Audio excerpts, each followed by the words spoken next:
ሰላም የተከበራችሁ የኢትዮ ታይምስ ቤተሰቦቻችን እንደምን ቆይታችኋል? ለሰዓቱ የተመረጡ አዳዲስና ያልተሰሙ መረጃዎችን ይዘንላችሁ ቀርበናል። በቅድሚያም አርዕስተ ዜና። አቶ ጌታቸው ረዳ ይህንን ስልጣን ያላለቀ አጀንዳን ለማስፈጸም እጠቀምበታለሁ ማለታቸው ተሰማ። በሌላ በኩል ቡድናቸው በክልሉ ተቃዋሚ እየሆነ ባለበት ወቅት አዲሱ የትግራይ ጊዜያዊ አስተዳደር በደብረ ጽዮን የህወሓት ቡድን ውስጥ ከፍተኛ ሚና የነበራቸው ፖለቲከኞችን በጊዜያዊ አስተዳደር ውስጥ እያካተተ መሆኑ ተገልጿል። ፕሬዚዳንት አቶ ታደሰ ወረደ የደብረ ጽዮን ገብረ ሚካኤል ቡድን ምክትል ሊቀመንበር የሆኑትን አቶ አማኑኤል አሰፋን ምክትላቸው አድርገው መሾማቸውም ተሰምቷል። ተጨማሪ አለን። በአማራ ክልል ባለፉት 9 ወራት ብቻ ከ20 ሺህ የሚበልጡ ሴቶች ወደ ወሲብ ንግድ መግባታቸው ተገለጸ። ከ9 ሺህ በላይ የሚሆኑ ህጻናት ለጎዳና ተዳዳሪነት የተጋለጡ ሲሆን ከ7 ሺህ የሚበልጡ ሰዎች ደግሞ ወደ ልመና መግባታቸው ተመላክቷል። ቁጥሩ ከዚህ ሊበልጥ እንደሚችልም መረጃዎች ይጠቁማሉ። ዝርዝሩን አዘጋጅተናል። በክልሉና በፌዴራል መንግስት የተኩስ አቁም ስምምነት ሂደቱ በመጓተቱ ምክንያት የትጥቅ ትግል እያደረጉ ካሉ ቡድኖች በሚጠበቀው ልክ አጀንዳ መሰብሰብ እንዳልተቻለ የኢትዮጵያ ሀገራዊ ምክክር ኮሚሽን አስታወቀ። ኮሚሽኑ ከመጋቢት 27 እስከ ሚያዝያ 4 ቀን 2017 ዓ.ም በአማራ ክልል የአጀንዳ ማሰባሰብ ሂደት አከናውኗል። ሌላኛው መረጃችን ነው።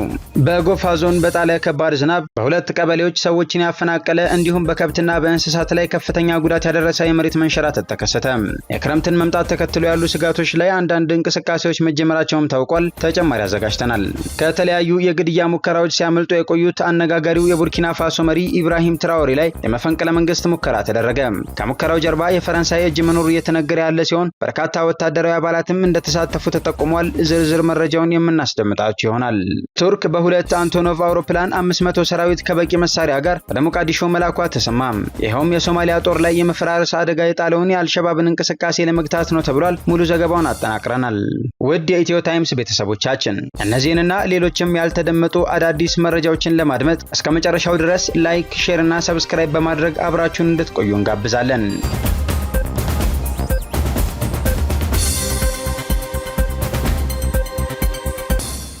በትጥቅ ትግል ውስጥ ካሉ ቡድኖች በቂ አጀንዳ ማግኘት አልቻልኩም ሲል የሀገራዊ ምክክር ኮሚሽን አስታወቀ። በአማራ ክልል የትጥቅ ትግል የሚያደርጉ ቡድኖች የሚሳተፉበት መድረክ ባለመመቻቸቱና ታጣቂዎችም አጀንዳ ለመስጠት ፈቃደኛ ባለመሆናቸው ከታጣቂ ቡድኖች በሚጠበቀው ልክ አጀንዳ መሰብሰብ አልቻልኩም ሲል የኢትዮጵያ ሀገራዊ ምክክር ኮሚሽን ገለጸ። በአማራ ክልል በተካሄደው የአጀንዳ ማሰባሰብ ሂደት ታጣቂ ቡድኖች እንዲሳተፉ እንዲሁም የክልሉ መንግስትም አስቻይ ሁኔታን እንዲያመቻች ኮሚሽኑ ጥሪ ቢያቀርብም በክልሉም ሆነ በፌዴራል መንግስት የተኩስ አቁም ስምምነት ሂደቱ በመጓተቱ የትጥቅ ትግል እያደረጉ ካሉ ቡድኖች በሚጠበቀው ልክ አጀንዳ መሰብሰብ እንዳልተቻለ የኢትዮጵያ ሀገራዊ ምክክር ኮሚሽን ቃል አቀባይ አቶ ጥበቡ ታደሰ ተናግረዋል። ኮሚሽኑ ባቀረበው ጥሪ መሰረት የክልሉ መንግስት የተኩስ አቁም ለማድረግ አመቺ ሁኔታ ስለመኖሩ እስካሁን በይፋ የገለጸው ነገር የለም ያሉት ቃል አቀባዩ በክልሉ የሚገኙ ሌሎች የህብረተሰብ ክፍሎች የተለያዩ አጀንዳዎችን ቢሰጡም ከታጣቂዎች ጋር በተገናኘ ግን ውጤታማ የአጀንዳ ማሰባሰብ ስራ ተካሂዷል ለማለት አያስደፍርም ብለዋል።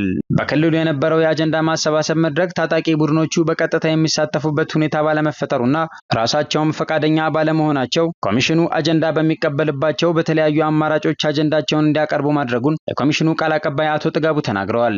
በዚህም ታጣቂዎች ሙሉ በሙሉ የምክክር ሂደቱ ላይ ባይሳተፉም ውስን ቡድኖች ለኮሚሽኑ በቀጥታ አጀንዳቸውን ማቅረባቸውን ገልጸዋል። የምክክርና የአጀንዳ ማሰባሰብ ሂደቱ እስከቀጠለ ድረስ በቀጣይም ታጣቂ ቡድኖችና በሌሎች ምክንያቶች አጀንዳውን ማቅረብ ያልቻሉ አካላት አጀንዳቸውን በተሟላ መልኩ እንዲያቀርቡ ለማድረግ ኮሚሽኑ የሚያደርገውን ጥረት አጠናክሮ እንደሚቀጥልም አክለው ገልጸዋል።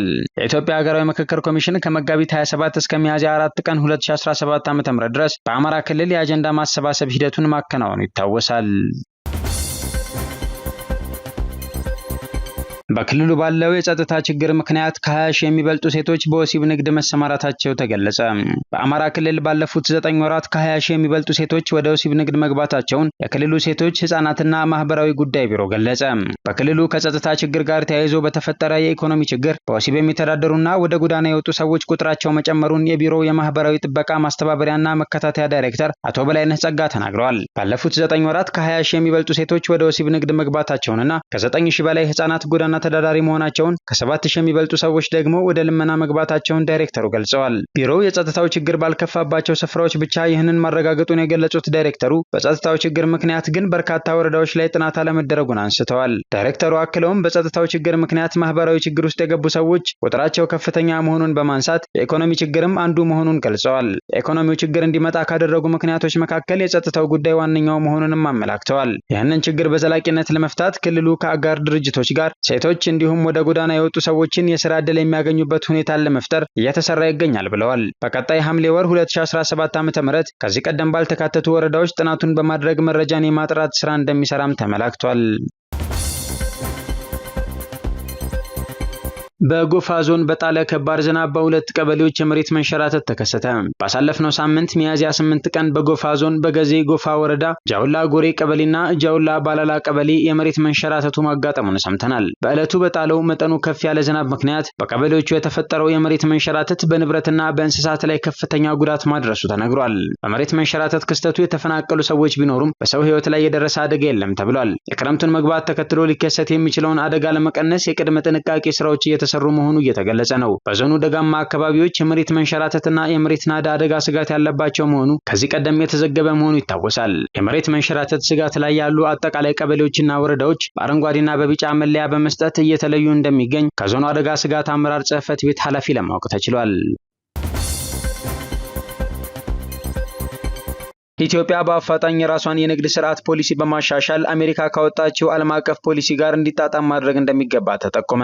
በቅርቡ አሜሪካ ባስተላለፈችው የታሪፍ ማሻሻያ መሰረት ኢትዮጵያ ምን አይነት ስራዎች ይጠበቁባታል የሚለውን የምጣኔ ሀብት ባለሙያዎች አስተያየት ሰጥተውበታል። ኢትዮጵያ ላይ የንግድ ታሪፉ ተጽዕኖ ከመፍጠሩ በፊት ሌሎች አማራጭ የገበያ መዳረሻዎችን ማስፋትና በቴክኖሎጂ የተደገፈ የንግድ ስርዓትን ማሳደግ ላይ ልትሰራ ይገባል ሲሉ የገለጹት የምጣኔ ሀብት ባለሙያው ዶክተር ሞላ አለማየሁ ናቸው። እንዲሁም መሰል አሁን ላይ የተጣለውን የታሪፍ ጭማሪም ሆነ ከዚህ በኋላ የሚጣሉ ታሪፎችን ጉዳይ የሚመለከታቸው አካላት ለጉዳዩ ትኩረት በመስጠት ፖሊሲ በማውጣት እንዲሁም የመፍትሄ ሀሳቦችን በማምጣት በኩል ቀድሞ መስራት አስፈላጊ ነው ሲሉ ሀሳባቸውን ገልጸዋል። ሌላኛው የምጣኔ ሀብት ባለሙያ ዶክተር ቆስጠንጢኖስ በረከ ተስፋ ሀገሪቷ ያላትን ምርቶች ለውጭ ገበያ የሚያቀርቡ ላኪዎችን በማበረታታት ብሎም እሴት እየጨመሩ እንዲልኩ በማድረግ በውጭ ገበያ ላይ ተፈላጊነታቸው እንዲጨምር ማድረግ እንደሚገባ ጠቁመዋል። ከውጭ የምናስገባቸው ምርቶችን ለመቀነስ ለአምራች ኢንዱስትሪዎች ምቹ ሁኔታዎችን ማመቻቸት ይገባል ሲሉም ጠቁመዋል። ባለሙያዎቹ የንግድ ማህበረሰቡ ከመንግስት አካላት ጋር በመነጋገር ወቅቱ የሚጠይቀውን አይነት ማሻሻያ ማድረግ እንደሚገባቸውም ጠቁመዋል። በመዲናዋ ሰርግን ምክንያት በማድረግ የትራፊክ መጨናነቅ የሚፈጽሙ አሽከርካሪዎች ከድርጊታቸው ሊቆጠቡ ይገባል ሲል የአዲስ አበባ ከተማ ፖሊስ አስታወቀ። በአዲስ አበባ ከተማ በዓላትና ሰርግን ምክንያት በማድረግ የትራፊክ መጨናነቅ የሚፈጽሙ መንገድ የሚዘጉ አሽከርካሪዎች ከድርጊታቸው እንዲቆጠቡ የአዲስ አበባ ፖሊስ ኮሚሽን አሳሰበ። ህብረተሰቡ የጸጥታ አካላት የሚያስተላልፉትን የቅድመ ጥንቃቄ መልእክቶች በአግባቡ እየተገበረ መሆኑን ተከትሎ በከተማዋ የወንጀል ድርጊቶች እየቀነሱ መምጣታቸውንም ገልጿል። የአዲስ አበባ ፖሊስ ኮሚሽን የህዝብ ግንኙነት ዳይሬክተር ኮማንደር ማርቆስ ታደሰ እንዳሉት በከተማዋ የትንሳኤ በዓል በሰላማዊ ሁኔታ ተከብሯል። ቀላል ከሚባሉ የስርቆትና የማጭበርበር ድርጊቶች ውጪ በዓሉን ተከትሎ ውስብስብና ከባድ የወንጀል ድርጊቶች አለመፈጸማቸውንም አመልክተዋል። ለዚህ ደግሞ ህብረተሰቡ ከጸጥታ አካላት ጋር የሚተላለፉ የጥንቃቄ መልእክቶችን በአግባቡ በመተግበሩ መሆኑን ጠቅሰዋል። መጪውን የሰርግ ወራት ተከትሎ በከተማዋ የትራፊክ ፍሰት ላይ ያልተገባ የመንገድ መጨናነቅ የሚፈጽሙ አሽከርካሪዎች ከድርጊታቸው እንዲቆጠቡም አሳስበዋል። ከተማዋን በማይመጥን መልኩ መንገድ የሚዘጉና የትራፊክ ፍሰቱን በሚያስተጓጉሉ አሽከርካሪዎች ላይ ተገቢው የእርምት እርምጃ እንደሚወሰድ መናገራቸውም ተዘግቧል። የትግራይ ክልል አዲሱ ፕሬዝዳንት ከፍተኛ የህወሓት ባለስልጣንን ምክትላቸው አድርገው ሾሙ። የትግራይ ክልል አዲሱ ጊዜያዊ ፕሬዝዳንት አቶ ታደሰ ወረደ የደብረጽዮን ገብረ ሚካኤልን ቡድን ምክትል ሊቀመንበር አቶ አማኑኤል አሰፋን ምክትላቸው አድርገው ሾሙ። ይህ እርምጃ የጌታቸው ረዳ ቡድን በክልሉ ተቃዋሚ እየሆነ ባለበት ወቅት መወሰዱ ተሰምቷል። ፕሬዝዳንት ሆነው ከተሾሙ 11 ቀናት በኋላ አቶ ታደሰ ወረደ የካቢኔ አባላቶቻቸውን ይፋ አድርገዋል። በዚህ ሹመት የደብረጽዮን ቡድን ውስጥ ከፍተኛ ሚና የነበራቸው ፖለቲከኞችም በጊዜያዊ አስተዳደር ውስጥ ተካተዋል። ይህ ሹመት በትግራይ ክልል የደብረጽዮን ቡድን ተጽዕኖ እየጨመረ መምጣቱን የሚያሳይ ሲሆን ቀደም ሲል በስልጣን ላይ የነበረው የጌታቸው ረዳ አስተዳደር በቅርቡ ከስልጣን መወገዱ ይታወሳል። አዲሱ ፕሬዝዳንት የክልሉን ሰላምና ደህንነት ማስጠበቅ እንዲሁም በክልሉ እየተባባሰ የመጣውን የህገወጥ የወርቅ ማዕድን ቁፋሮ ችግር መቆጣጠርን ቀዳሚ ትኩረታቸው አድርገዋል። በተለይም የህገወጥ ማዕድን ቁፋሮ ኃይለኛ አካላትን ሊጋብዝ እንደሚችል ስጋታቸውን ገልጸዋል። አቶ ታደሰ ከሰሞኑ የጌታቸው ረዳ አስተዳደር ያገዳቸውን 3 የከፍተኛ የጦር መኮንኖች ወደ ስራቸው መመለሳቸውም ይታወሳል። በተጨማሪም የፍትህ ስርዓቱን ማሻሻል የአዲሱ አስተዳደር ሌላኛው ትኩረት እንደሆነ ተገልጿል። አዲሱ ፕሬዝዳንት ስልጣን ሲረከቡ በአዲስ አበባ የዲፕሎማቲክ ማህበረሰብና በጠቅላይ ሚኒስትር አብይ አህመድ ፊት የፌዴራል መንግስት ያዘጋጀውን 8 ነጥብ የቃል ኪዳን ሰነድ መፈረማቸውም ይታወቃል። በሌላ በኩል የጠቅላይ ሚኒስትሩ የምስራቅ አፍሪካ ጉዳዮች ልዩ አማካሪ የሆኑት አቶ ጌታቸው ረዳ እኔ ከትግራይ ፖለቲካ መራቅ አልፈልግም፣ ያላለቀ የትግራይ አጀንዳ አለ ሲሉ ተናገሩ። አቶ ጌታቸው ረዳ ዛሬ በዩኤምዲ በሰጡት የትግረኛ ቃለ ምልልስ ላይ የስራ ዝርዝር አልተሰጠኝም፣ አሁን ሳስበው የስራ ዝርዝሩን እኔ ራሴ የምጽፈው ይመስለኛል። ይህንን ስልጣን ያላለቀ አጀንዳዬን ለማስፈጸም እጠቀምበታለሁ ሲሉ ተደምጠዋል። የትግራይ ህዝብ ያላለቀ አጀንዳ አለው። አጀንዳው እንዲያልቅ ለማድረግ እሰራለሁ ያሉት አቶ ጌታቸው ረዳ አሁን ያለውን ወቅታዊ ሁኔታ ለመቀልበስ እሰራለሁ ብለዋል። በዓለም ላይ ከ1.4 ቢሊዮን በላይ ተከታዮች ያላት የካቶሊክ ቤተክርስቲያን በትናንትናው ዕለት 226ኛው ሊቀ ጳጳስ የነበሩት ፖፕ ፍራንሲስን ሕይወታቸው ማለፉን ማስታወቋ ይታወሳል። ቫቲካን ዛሬ እንዳስታወቀችው የፖፕ ፍራንሲስ ሞት ምክንያት በስትሮክና የልብ ህመም ነው። የሥርዓተ ቀብራቸውን ለመወሰንም ካርዲናሎች በቫቲካን ተሰብስበው ነበር። በዚህም የርዕሰ ሊቃነ ጳጳሳት ፍራንሲስ የቀብር ስነ ስርዓት ቅዳሜ እንደሚፈጸም ቫቲካን አስታውቋል። በሌላ በኩል እንደ ቤተክርስቲያኒቱ ህግ የአዲሱ ሊቀ ጳጳስ ምርጫ ከ15 እስከ 20 ቀን ውስጥ ይጀመራል።